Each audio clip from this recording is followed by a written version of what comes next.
இளம் பெண்களின் இரத்தத்தில் குளித்தவள். இளமையாக இருப்பதற்காக 600க்கும் மேற்பட்ட இளம் பெண்களை கொன்று இரத்தத்தை குடித்த பெண் என இவரை பற்றி பல திகில் கதைகள் உண்டு. இரத்த அரசி என்று சொன்னாலே இன்றும் ஐரோப்பா நடுங்கும். ஆனால் உண்மையில் அவர் ஒரு கொடூரமான கொலையாளியா அல்லது அதிகார வர்க்கத்தால் உருவாக்கப்பட்ட ஒரு பலிகடாவா? எலிசபெத் பாத்தோரி 1560இல் ஹங்கேரியின் அதிகாரம் மிக்க உயர்ந்த குடும்பத்தில் பிறந்தார். அந்த காலத்து ஹங்கேரியை பொறுத்தவரை பாத்தோரி என்ற பெயருக்கு இருந்த செல்வாக்கு அசாத்தியமானது. அவரது மாமா ஹங்கேரியின் அரசர், அவரது உறவினர்கள் பல நாட்டை ஆளும் இளவரசர்கள். எலிசபெத் மிகுந்த அறிவாளி. அந்த காலத்தில் பெரும்பாலான ஆண்களுக்கே எழுத படிக்க தெரியாது. ஆனால் அப்போதே இவர் லத்தீன், ஜெர்மன், ஹங்கேரியன், கிரீக் என பல மொழிகளை கற்றவர். 15 வயதில் ஃபெரன்ஸ் நடஸ்தி என்ற தளபதியை திருமணம் செய்கிறார். கணவர் போர்க்களத்தில் கருப்பு நாயகன் என பெயர் எடுத்தவர்.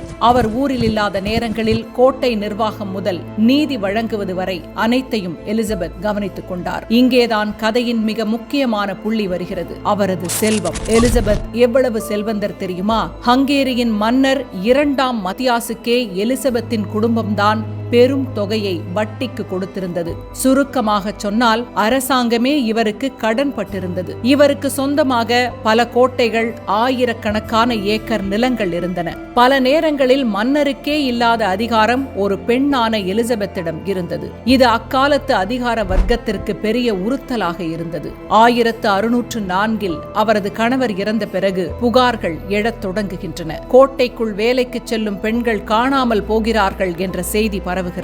1610இல் அதிகாரப்பூர்வ விசாரணை நடத்தப்படுகிறது. அவரது உதவியாளர்கள் சித்திரவதை செய்யப்பட்டு வாக்குமூலம் வாங்கப்படுகிறது. அவர்கள் சொன்ன கதைகள்தான் இன்று நாம் கேட்கும் திகில் கதைகள். எலிசபெத் பெண்களை ஊசியால் குத்துவார், கடும் குளிரில் வெளியே நிற்க வைத்து உறைய வைப்பார்.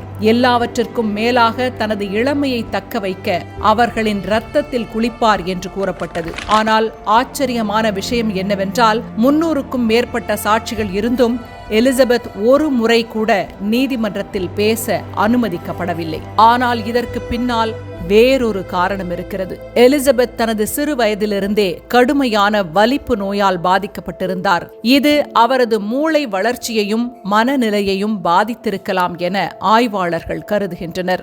அந்த காலத்தில் வலிப்பு நோயை குணப்படுத்த இந்நோய் இல்லாத ஒரு ஆரோக்கியமான நபரின் இரத்தத்தை உதடுகளில் தடவுவது அல்லது அதை குடிப்பது ஒரு நாட்டுப்புற மருத்துவ முறையாக நம்பப்பட்டது. தனது நோயை தீர்க்க அவர் மேற்கொண்ட இந்த விசித்திரமான இரத்த சிகிச்சை முறையே பிற்காலத்தில் அவர் இளம் பெண்களை கொன்று இரத்தத்தில் குளித்தார் என்ற மிகைப்படுத்தப்பட்ட கதைகளுக்கு அடிப்படையாக அமைந்தது. இறுதியாக நாம் ஒரு கேள்வியை கேட்க வேண்டும். அவர் உண்மையில் இரத்தத்தில் குளித்தாரா? நவீன வரலாற்று ஆய்வாளர்கள் இதை பெரும் சந்தேகத்துடனேயே பார்க்கிறார்கள். காரணம், அவர் ஒரு பெண் மற்றும் செல்வந்தர். அவரது சொத்துக்களை பறிக்க மன்னர் போட்ட சதித்திட்டமாக இது இருக்கலாம். அவர் சிறையில் அடைக்கப்பட்ட உடனே மன்னர் கொடுக்க வேண்டிய கடன்கள் அனைத்தும் தள்ளுபடி செய்யப்பட்டன. அடுத்த காரணம், இரத்த குளியல் என்ற செய்தி அவர் இறந்து 100 ஆண்டுகளுக்கு பிறகுதான் கதைகளில் சேர்க்கப்பட்டது. அந்த காலத்து விசாரணை குறிப்புகளில் இரத்த குளியல் பற்றிய தெளிவான ஆதாரங்கள் இல்லை. அவர் தனது வேலைக்காரர்களை கொடுமைப்படுத்தி இருக்கலாம். அது அந்த காலத்தில் பல பிரபுக்கள் செய்த ஒரு விஷயம்தான். ஆனால் அவரை ஒரு இரத்த அரசியாக சித்தரித்தது அவருக்கு பின்னால் இருந்த அரசியல் லாபத்திற்காக இருக்கலாம். 1614இல் ஒரு சிறிய இருட்டு அறைக்குள் அடைக்கப்பட்ட நிலையில் அவரது உயிர் பிரிந்தது. இன்று வரை அவர் ஒரு அரக்கியா அல்லது அதிகார போட்டியின் பலியா என்பது தீர்க்கப்படாத மர்மம்.